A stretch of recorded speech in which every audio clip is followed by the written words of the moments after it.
When we come to the Passion narrative, when we come to John chapter 19, and I'm thinking of verses 28 to 29, what we see is Jesus saying, I thirst. And if you recall, they take a branch of hyssop and they dip it into the soured wine and they lift it up to his lips to drink.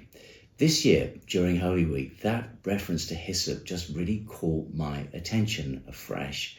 And it's, again, as you can expect from Jesus, incredibly deliberate.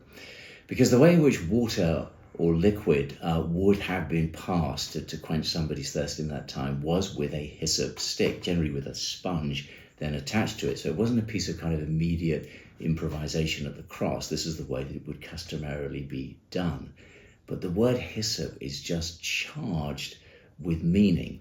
Because, of course, you will remember that David in Psalm 51, verse 7 says, cleanse me with hyssop. Hyssop is known for its cleansing properties. But also, if you remember Exodus 12, verse 22, Moses actually tells the people of God to dip the hyssop branch into the blood of the lamb and put it on the doorframe so the angel of death will pass over.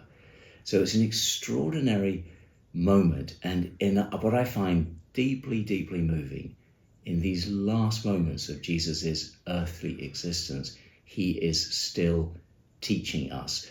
Only when he has drunk does he say, it is finished. And why is that? Well, because when we look at 2 Corinthians, verse 21, we find, for our sake, he made him to be sin who knew no sin, so that in him we might become the righteousness of God.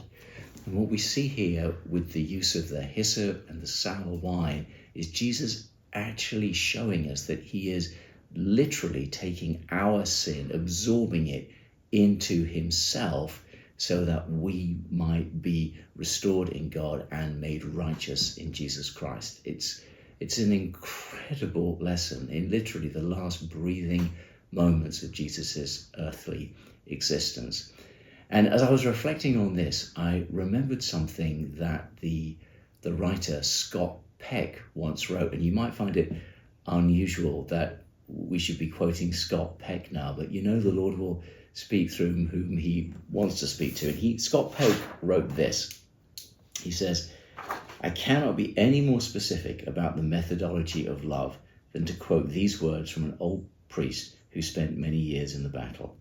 There are dozens of ways to deal with evil and several ways to conquer it. All of them are facets of the truth that the only ultimate way to conquer evil is to let it be smothered within a willing, living human being.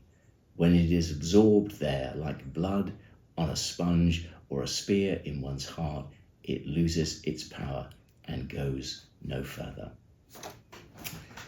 For our sake, he made him to be sin who knew no sin, that in him we might become the righteousness of God.